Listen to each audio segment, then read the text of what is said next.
더 이상 짜고 치는 고스톱은 없다. 우리도 대본 없이 토론한다. 지역 대표 스피커 두 분과 함께하는 YMCA 토론 시간입니다.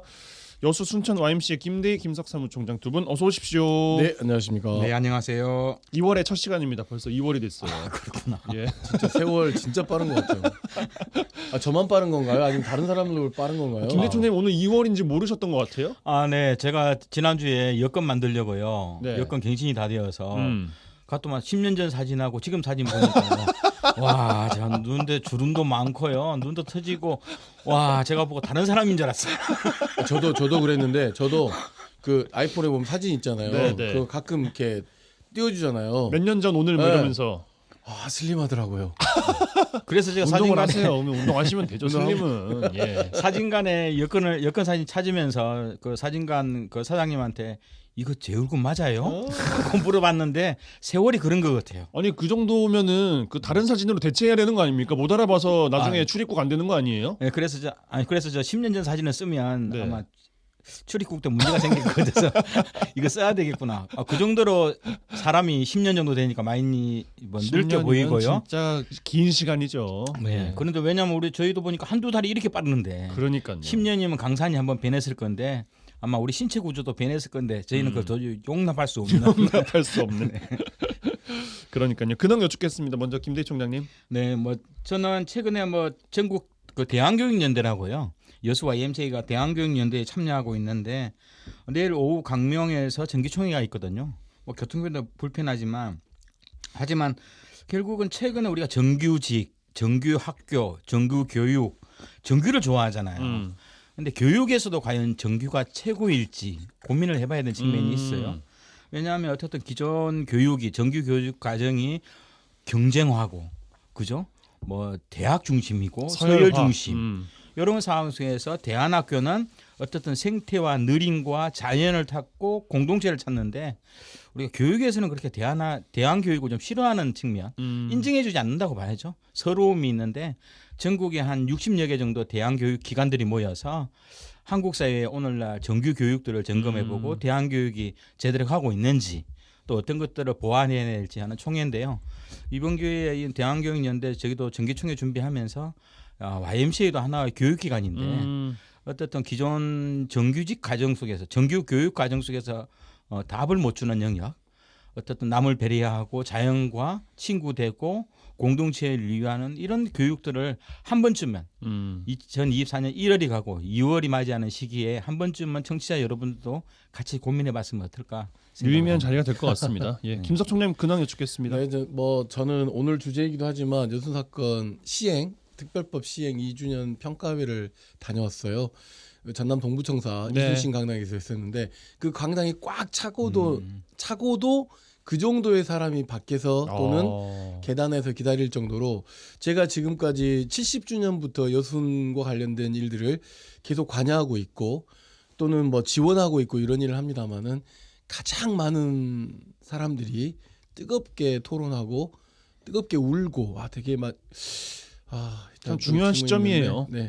그 여순위원회에 참여된 김남규 변호사가 그날 발제자였는데 제 옆에 계시더라고요. 눈물을 되게 많이 우셨어요. 그러니까 두 가지인 것 같아요. 제 짐작에. 여순사건위원회가 제대로 굴러가지 못했던 것에 대한 죄책감. 두 번째 2기 위원회를 맞이를 하고 있는데 2기 위원회 명단도 현재 발표하고 있지 않은 가운데서 이 답답하고 깝깝함이 계속 유지될 것 같다라고 하는 것에 대한 유족분들에 대한 죄스러움 이런 것들이 좀 포함된 것 같더라고요. 예, 알겠습니다. 말씀 주신 것처럼 여순 사건 특별법에 대한 이야기는 저희가 잠시 후에 좀 짚어보도록 하고 오늘 두 가지 이야기를 좀 해볼까 합니다. 먼저 이야기 나눌 주제는 순천대학교와 목포대학교가 전남권 국립의과대학 공동 설립에 전격 합의를 했습니다.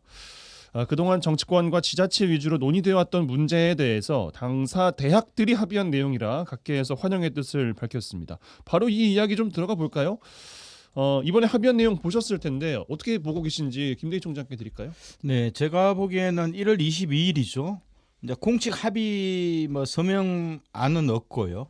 두 분 대학의 총장님들께서 어떻든 우리가 이게 각자 따로따로 유치 운동을 하기보다는 두 개 대학이 공동의과대학을 설립하자라는 서로 이제 비밀적 합의였는데 이게 한 3일 후에 도지사를 통해서 언론에 공개가 되어 버렸죠. 캐나다 같이 갔다 오시더니만은 그것은 그 전에 공식적으로 예. 도지사가 목포대 총장님하고 순천대학교는 의과대학 그 추진단 단장님하고 예. 박 교수님하고 같이 공식적으로 출장을 간 거고요. 그렇죠.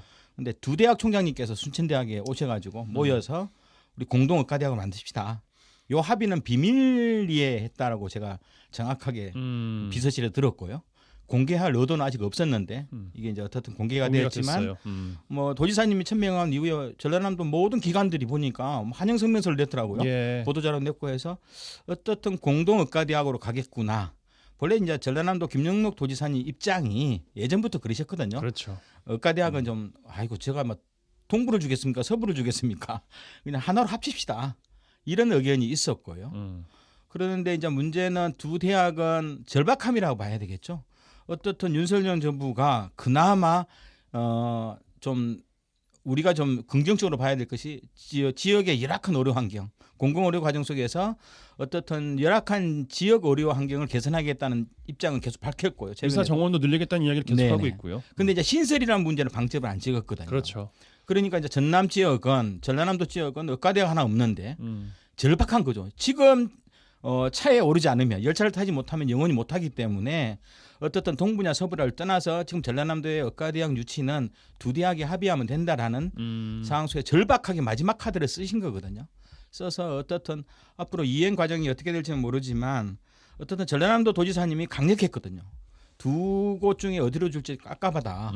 그래서 이왕이면 두 대학이 해답을 주면 좋겠다는 의견을 줬고 뭐 캐나다 옆에 흐름들 현장을 갔다 오시면서 어떻든 서부 레이크 헤드 대학하고 동부에 있는 로렌시아 대학이 통합해서 별도로 만든 물론 제가 보기에는 그건 동부 로렌시안 대학 안에 있거든요. 옆에 있는 별도의 의과대학을 만든 거거든요. 이게 제3의 법인체를 만들어서 거기서 지역 의사들을 중심으로 이제 지역 의사인데 대체적으로 가정의학 중심이더라고요. 가정의학 중심이니까 캐나다로 치면 1차 의료기관을 담당할 수 있는. 예. 같이 다녀오셨어요? 아니요, 이 정도는 이 정도 기본으로 알고 있는 거고 예. 확인해 보니까 그래서 뭐 그런 개념이니까 우리하고는 약간 성향은 다르지만 우리는 어떻든 상급 종합병원을 원하는 의과대학인데 형식은 좀 따올 수 있을 만한 그런 그렇지만 이야기일 것 어떻든 같습니다. 뭐 이 통합 과정인데 제3의 공간에 제3의 의과대학을 별도로 둘 수 있을지는 잘 모르지만 어떻든 목포대하고 순천대는 절박하다. 알겠습니다. 그만큼 이 공동 의과대학마저도 받아야 된다라는 좀 도민들 의견은 좀 있다. 김석 총장께 드리겠습니다. 그 순천대학교가 작년에 글로컬 대학 선정되고 나서 지금 여러 가지 지역 중심 대학으로서의 입지를 좀 다져가기 위한 조건을 갖고 있잖아요. 네. 그중에 이제 해결되지 않은 문제 중에 하나는 그 의과대학 문제였잖아요. 그래서 굉장히 폭넓은 지역사회의 참여 또는 지역 정치인들의 참여 이런 것들 중에서 계속 추진돼 왔던 건데 아마 한계는 분명했던 것 같아요. 교육부의 인가 또는 대통령으로부터의 어떤 결정 이런 것들이 있는 가운데서 지역에서 이제 의지할 곳은 사실은 전라남 도지사의 역할, 그다음에 지역 국회의원들의 역할 이런 거였는데 사실은 지지부진했던 것도 사실이지 않습니까? 예. 그런 가운데서 순천대학교, 목포대학교의 뭐 어떤 유치 경쟁, 그러니까 떡줄 사람은 생각지도 않고 있는데 유치 경쟁만 하고 있는 거 아니냐라고 하는 다수의 이제 모호한 비판도 좀 있었던 건 사실이죠. 이런 가운데서 전라남 도지사가 몇 년 전 전이죠. 하여튼 나오면서 그 의과대학 설립 관련해서 순천하고 그 목포대학교가 좀 공동을 유치하면 어떻겠냐라고 하는 그 입장이 크게 변화가 없었던 것 같고 예. 그런 것들을 이제 양측 대학 총장님들이 좀 합의를 해냄으로 인해서 그다음에 어디로 유치할 거냐라고 하는 문제를 공식적으로 의제에서 제외한 가운데서 전라남 도내에 의대를 유치하자라고 하는 어떤 그 공통의 의제로 확장한 것은 굉장히 좀 분명한 것 같긴 해요. 그러나 이제 다만 전남 동부 권역에 살고 있는 사람 입장에서 놓고 본다고 하면 굉장히 그 의료 복지와 관련된 여러 가지 조건들과 이것들을 나눈다고 했을 때 이제 향후에 이제 갈등 요소는 되게 많이 남아 있게 되는 거죠. 예. 특히나 전남 동부 지역은 더 갈등 요소가 생기는 겁니다. 그러니까 예를 들어서 순천대학교 의대 뭐 다른 곳에 병원 유치 이런 것들을 고민하고 있었던 그 여수 순천 광양에 뭐 시장을 비롯한 국회의원들의 나름대로 아이디어들이 있었잖아요. 그랬죠. 이 아이디어들이 그냥 일거에 그냥 사라지게 되는 일이 돼버리기 때문에 말은 못하고 있지만 부글부글 끓고 있을 거라는 생각이 들고요. 또 하나는 순천대학교도 모르겠습니다만은 그 김대희 총장 저를 비롯해서 그 순천대학교 의대 유치 협의회에 잠깐 이렇게 그 자문 비슷하게 좀 참여했다가 연락이 안 오더니 갑자기 이걸 전격적으로 이런 일들이 좀 이루어졌다라고 하는 것을 보면 아마도 뭔가 이렇게 그 전라남 도지사 주도에 이 의대 설립 관련된 그 논의를 이렇게 뭐랄까 그 반대라는 게 아니라 조금 더 순천대학교 주도적으로 할 수 있는 상황은 아니구나라고 하는 판단이 있는 가운데서 공동전선을 만든 것이다. 그러니까 잘한 일이긴 한데 조금 아쉽다. 최선은 아니지만 네. 불가피했다라고 두 분은 보시는 네, 거잖아요. 네, 그렇습니다. 그러면. 근데 네. 이제 저희 방송에서도 논의하게 되나요? 전남 지역의 정치의 중심은 목포다 이런 약간을 저는 개인적으로 이야기하고 싶고 이게 25일부터 언론 나갔을 때 저는 관심 있게 보는 사람이 한 명 있거든요. 예. 목포 국회의원인 김원희 의원 그렇죠. 동향을 네. 저는 보는데 김원희 의원이 25일 정도에 페이스북에 올렸는데 그게 의미심장하거든요. 좋다. 이 공동 합의의 조건이 있다.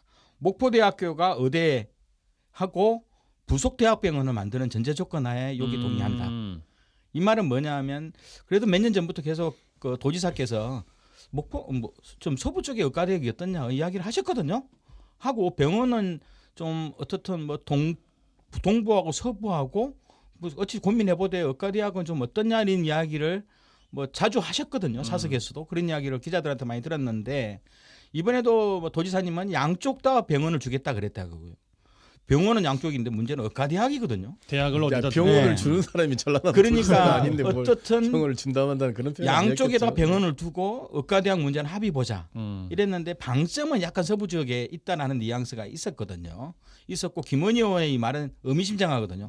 목포 쪽은 결국은 목포대학교의 의과대학하고 대학 본원이죠. 부속병원에 대한 것은 절대 놓치지 않았다. 뭐 아직 그런 이야기들이 될 만큼의 어떤 그 의대 설립 또는 이런 이야기가 공식화되고 있지 않은 문제이기 때문에 그냥 일단 손만 잡은 거잖아요. 네, 그냥. 일단 예. 뭐 먼저 선점해 보자고 하는 정치적 의도라고 생각되고 예. 이왕에 양쪽 대학에서 합의했다고 한다면 전남 지역 의료복지 특히 전남 동부 지역에 대한 의료복지 문제가 그 좀 더 손해라는 표현이 되게 애매합니다만은 그렇지 않도록 하기 위한 노력이 좀 필요한 것 같고 양 대학이 합의했다고 되는 건 아니기 때문에 이제 필요한 것은 자치단체장들 그다음에 지역 정치인들이 어떻게 하면 이걸 의과대학 설립 문제로 갈 것인지 아니면 그 뭐 이렇게 국립의대이뿐만 아니라 다른 뭐 의료와 관련된 내용으로 갈 것인지에 대한 충분한 협의와 논의가 좀 필요할 것 같고 이게 좀 진정성이 있으려고 한다면 예. 지역 국회의원들 간에 좀 연대 모임도 좀 있어야 된다. 예, 글쎄요, 라고 참 생각합니다. 총선 쉽지 않을 겁니다. 총선 시즌 앞두고 지금 고소고발이 난무하고 있는 이 시점에서 어떻게 정책 연대를 할 수 있을지 참 답답합니다만 어쨌든 기존과는 다른 셈법을 해야 된다는 것에는 분명한 것 같아요. 근데 지금 현재 국회의원들이 힘이 없는 타이밍이잖아요. 예. 그렇기 때문에 4월 총선 끝나고 나면 이 합의가 과연 계속 유지될까라고 하는 조금 의구심은 좀 있습니다. 예. 그럼 반대로 말하면 유권자들이 이번 전남권 양 대학의 합의에 대해서 통합 유치에 대해서 어떤 뭐 메시지를 좀 던지는 것도 유의미하지 않겠습니까? 어떤 이야기를 좀 할 수 있을까요? 제가 보기에는 어떻든 메시지는 같이 이제 의과대학 만든다는 데서 동의하는 거고요. 조금 더 유리한 거를 우리 지역에 잘 주도록 좀 힘 좀 써봐. 뭐 이렇게밖에 안 될까요? 그러면? 근데 이제 김의원 의원이 혼자 사는 거 하고요. 예. 동부 지역에 있는 5명 국회의원하고 봤을 때 김의원 의원 혼자 잘하더라고요. 어떻든 국회의원 절박한 거잖아요. 그 지역 시민들의 맞아요. 예. 보건과 의료를 위해서 김의원 의원이 한문을 판 거고요. 이거 하나만은 내가 기필코 확인하고 네. 가겠다. 뭔지 이런. 근데 예. 이제 동부 지역 의원들은 이게 절박함이 없더라고요. 문제는 절박하면 이기거든요. 절박한 사람만이 승리할 수 있는데 이 절박함이 좀 적어서 저는 4월 총선 때 그걸 좀 공론화하는 계기로 좀 했으면 좋겠다. 알겠습니다. 예. 자, 다음 주제도 있는지라 다음 이야기도 좀 해보겠습니다. 여순 사건 특별법 이야기인데요. 시행 2주년을 맞아서 순천에서 김석 총장 말씀 주신 것처럼 평가회가 열렸고 많은 분들이 참석한 가운데 많은 이야기들이 오갔다고 들었습니다. 그 자리에서 나왔던 이야기 좀 더 해주십시오, 김석 총장. 네, 일단 뭐 분명한 것은 일단 시간표를 좀 제가 먼저 말씀을 드려야 할 것 같아요. 네. 일단 여순 특별법이 1010만 국 그때 2021년 7월 20일 날 제정되었고 준비 기간이 필요해서 6개월 후인 2022년 1월 21일 날 시행이 되었어요. 예. 그리고 조사 개시가 결정된 날이 2022년 10월 6일입니다. 그럼 이에 따라서 여순특별법에 따라서 진상규명조사와 관련된 자료 수집들이 그 2년 후인 이제 올해 2024년 10월 6일 날 완료가 되게 되고 이 완료가 되고 난 6개월 안에 진상조사 보고서가 나오게 되면 약 2005년 4월 5일 날 이 진상조사 보고서가 4월 5일 이전에 나와야 되는 타이밍인 거죠. 그러니까 무슨 이야기를 드리고 싶냐면 여순특별법이 만들어진 건 굉장히 쉽지 않았습니다. 법률이 쉽지 않게 통과됐음에도 통과됐던 여러 가지 이유가 있는데 많은 것들을 양보하고 시작했어요. 첫 번째는 상임위원을 양보했습니다. 상임위원, 그러니까 무슨 이야기냐면 걱정했던 문제가 그대로 드러나는 거죠.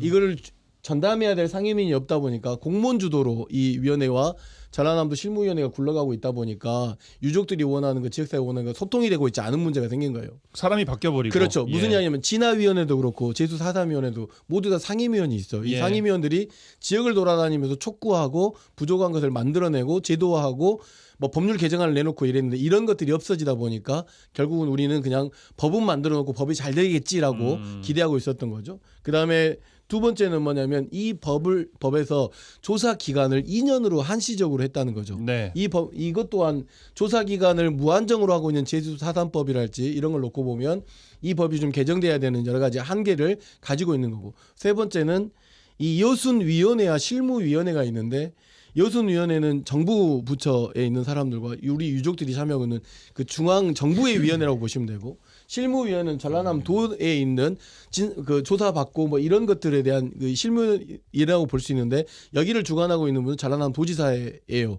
역시나 많은 사람들은 전라남도지사가 제 역할을 하지 못했다라고 하지만 이 법이 가지고 있는 한계가 좀 그런 것 같아요. 그러니까 무슨 이야기냐면 실무위원회에 대한 운영 관련된 문제에서도 법의 한계를 벗어난다 하더라도 좀 적극적일 수 있는 실무위원회 역할이 대단히 좀 필요하다라고 하는 그런 이야기도 좀 나왔고 가장 이제 나왔던 것 중에 하나는 진상조사 보고서 기획단에 관한 이야기입니다.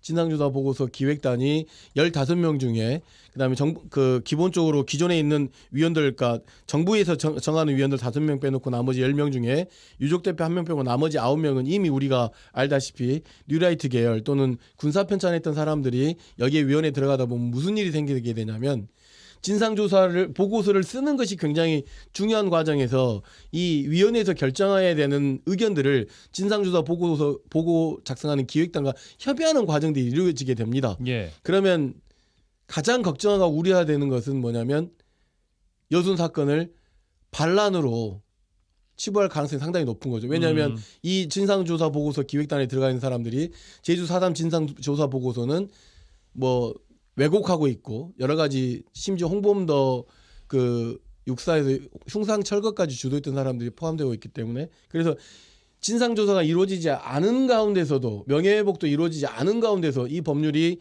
진짜로 유야무야 될 가능성이 굉장히 심각한 위기에 있다라고 하는 것을 확인하는 자리가 이여순 특별법 시행 2년 평가회 자리였다라고 하는 말씀을 좀 드리는 걸로 그날의 분위기를 좀 전해드릴 텐데 많은 분들이 우셨어요. 많은 분들이 우셨고 그다음에 우리 지역 국회의원들 중에 서동영 국회의원하고 소병철 국회의원, 전라남 도구회에서 소동우 구장과 그다음에 이걸 위원장인 신민호 위원장님 주도해서 판을 좀 크게 만들어 놓긴 했는데 이후에 이제 그래서 제가 주장했던 것은 지역이 혼연일체가 돼야 된다. 그리고 진상조사 보고서 기획단 재구성 또는 해체를 위한 투쟁본부로 똘똘 뭉쳐야 된다. 뭐 이런 이야기를 좀 하고는 왔습니다.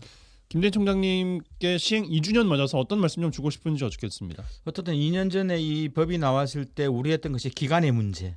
하지만 이제 제주도의 사례를 보고 20년 동안 6번에 걸쳐서 시행령을 바꾸면서 좀 무한정하게 계속 개정하면서 내용을 변화시키면서 어쨌든 도민들이나 유족들이 가지고 있던 4.3과 관련된 제주 도민들이 가졌던 아픔들을 이루 만지면서 갔거든요. 그래서 거기에 대한 한 가닥 희망을 가지고 좋다 우리 2년이지만 계속 연장하면 되겠다 하는 생각을 가졌던 그 안일함 이것이 정권을 바뀌면서 좀 낱날이 없어져 버렸는데요. 그때 저희들도 가장 좀 문제 제기했던 것이 보고서 작성과 관련된 기간과 또 이 기능들을 준비 안 했던 것에 대한 우려들 그것이 적나라하게 좀 문제점이 나와버렸는데요.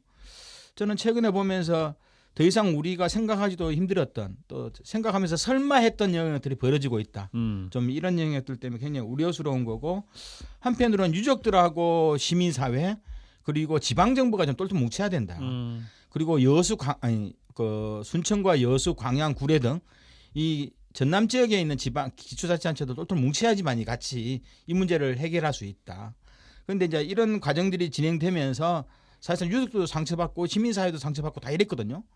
그러면서 결국은 지방정부나 기초정부도 이 시민과 유족들하고 함께 좀 가야지만 이 문제를 풀 수 있는 거고요. 특히 이 법 제정 과정에 지역 국회의원들 많이 고생했죠. 다시 한 번 더 이제 고생하면서 혼연일체되어서 지방정부나 기초도 이 유족들하고 시민사회, 지역 국회의원들하고 공동 입장을 좀 취해야 된다. 강력하게. 그러면서 어떻든 이 판을 깨더라도 좀 같이 지역의 입장들을 단일하게 네. 가는 쪽으로 가지 않으면 그냥 그대로 갈 것이다. 특히 네. 이제 우려가 주는 것이 보고서 작성 기획단이 만드는 이 보고서를 외부 용역으로 주려고 하는 거거든요. 그러면 이제 뒤에 확인만 하고 하는데 이게 뭐냐면 명예회복위원회, 중앙위원회와 도단위의 실무위원회, 그러면 보고서 그 작성 기획단은 외부 용역업체하고 각자 따로따로 놓을 수 있는 흐름들. 이건 막을 수 있는 것은 지역이 유족기, 시민사회와 지자체가 혼연일체되어서 지역 정치인들하고 같이 다시 준비하는 것. 이것이 대안이라고 좀 볼 수 있습니다. 판을 깨야 된다라고 하는 것에 대해서 김대희 총장이 말씀하셨는데 그 판을 깨는 일을 김대희 총장이 제가 좀 해야 될 것 같다는 생각을 좀 합니다.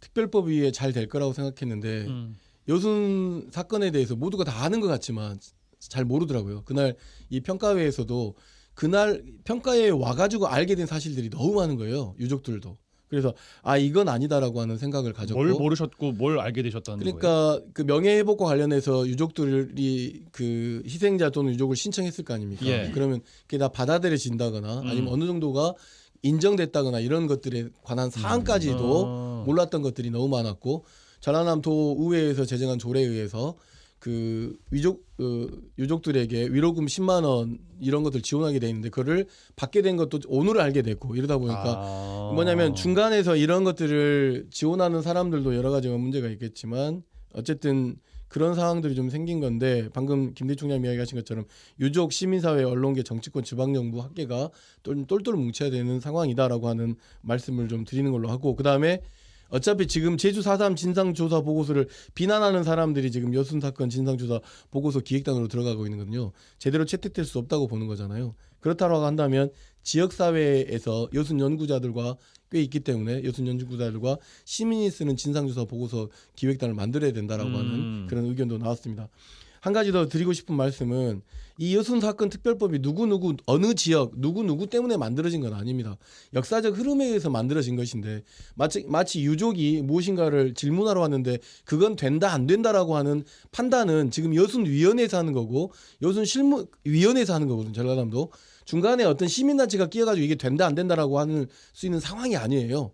그런 역할을 하고 있는 곳들이 꽤 많이 있기 때문에 이제는 그런 것은 좀 내려놓고 그러니까 제밥은 좀 내려놓고 이제 진상조사 보고서 제대로 쓰이지 않으면 모두가 다 역사의 죄인이 될 가능성이 높습니다. 이걸로 좀 똘똘 뭉쳐야 됩니다. 저는 전남 동부 지역 도지사님뿐만 아니라 동부 지역 국회의원들이 해야 될 것이 어떻든 이게 진상 접수를 좀 받아 보니까 물론 이제 7,400건 정도가 들어왔는데 현재 지금 진상 규명으로 결정된 것은 7.6%, 560건 정도밖에 안 되거든요. 너무 터무니없어요. 무슨 이야기냐면 이걸 조사하는데 10년 걸린다는 뜻입니다. 네. 그러니까 현재는 인정하는 시간만도 진상조사 보고서가 중요한 게 아니라요. 예. 아직 대부분 93% 정도는 아직 검토도 안 해봤잖아요. 그리고 올라가지도 안 했고. 열지도 못했어요. 네, 그러니까 예. 이것은 그걸 핑계로 좀 보고서 문제를 특히 이제 2년 더 연장하자는 이야기를 요걸 핑계로 예. 연장하고 진상 보고서는 차후에 다음에 정권이 바뀌면 논의하던 일단은 진상 접수를 받아야 되는 거 아닙니까? 아니 중장님 그렇게 이야기하시면 안 돼. 조사 기획단이 이미 만들어져 버려서 위촉을 받아버린 상황이기 때문에 이미 스타트를 해버렸어요. 그러니까 이것을 다시 미루는 문제는 지금 현재 4월 국회 끝나고 나서 법을 개정하든 어쨌든지 간에 그런 투쟁으로 가더라도 지금 현재는 진상조사 보고서 기획단과 관련되는 이 문제를 집중적으로 해서 뭐 해야 되는 거 뻔히 알고 있어요. 법률, 조직, 시간의 한계가 있기 때문에 이 자체가 지금 왜곡돼서 왜냐하면 이 법률 자체가 진상 규명과 명예 회복을 통한 민주주의와 국민 화합이에요. 목적이.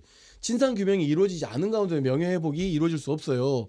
근데 모두 이 일의 범주가 진상 규명에 무게중심 실리는 게 아니라 명예 회복에 무게중심 실려 명예 회복이라든 희생자냐 유족이냐 이 희생도 국가에 의한 희생이냐라고 하는 것은 되게 애매하게 처리할 가능성이 상당히 높기 때문에 이효순 사건에 대한 실체가 그리고 이미 밝혀져 있어요. 진화위의 1차 보고서도 있고 4.3 그 진상조사 보고서도 있기 그렇죠. 때문에 예. 이미 만들어져 있는 것들이 있거든요. 그렇기 때문에 그리고 여순 연구자들도 있고 주변에 우리가 함께할 수 있는 사람들이 많이 있기 때문에 진상조사 보고서 기획단 이대로 운영된다고 하면 왜곡될 가능성이 높다라고 하는 건 불을 보듯 뻔한 것이기 때문에 시민 기획단을 통해서라도 우리가 먼저 진상조사 보고서를 만드는 것으로 해야 되고 김대중 총장이 말씀하신 것처럼 법률 개정에 대한 문제는 4월 총선 이후로 그다음에 이 4월 총선 과정에서 우리가 공약으로 제시하게끔 또는 민주당 국민의힘뿐만 아니라 우리 지역에 출마하고 있는 모든 후보자들에게 이걸 좀 공약으로 내세우게끔 하는 뭔가 결단과 이게 아니면 그냥 느슨한 일이 돼버리면 이것도 그냥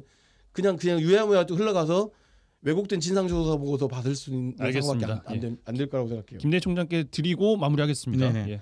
어떻든 뭐 기간이 짧았지만 많은 유족 피해자들이 유가족들이 어떻든 7,500건 정도 접수를 해서 그나마 대부분 아직 보지도 못했어요. 실무위원회에 올라가지도 못했고 그리고 뭐 아직 어떤 내용인지 모르는데 한 500건 정도만 일단 결정 난 거 가지고 이 역사적 내용을 판단하기는 힘들다. 그래서 어떻든 기간도 더 늘어야 되고 그리고 각각의 기구와 조직 역할들이 현재 지금 도민들이 원했던 유족들이 원했던 영향하고 전혀 다른 방향으로 가기 때문에 여기에 대해서도 여수 시민들이나 순천 시민들 같이 좀 이 문제에 관심을 가지고 다시 좀 판을 만들어 나가는 구조로 만들었으면 좋겠습니다. 예, 김석 총장님 덧붙일 말씀 있으십니까? 네, 뭐 희생자 416명, 유족 1,926명이 좀 현재 결정된 상황이다라고 하는 사실을 좀 알려드리면서 일단 좀 똘똘 뭉쳐야 된다. 똘똘 뭉쳐야 되고 시민단체도 할 수 있는 역할을 좀 방치하면 안 되겠다라고 하는 역할을 좀 해낼 수 있도록 많은 좀 관심을 좀 가져주시기 바랍니다. 예, 알겠습니다.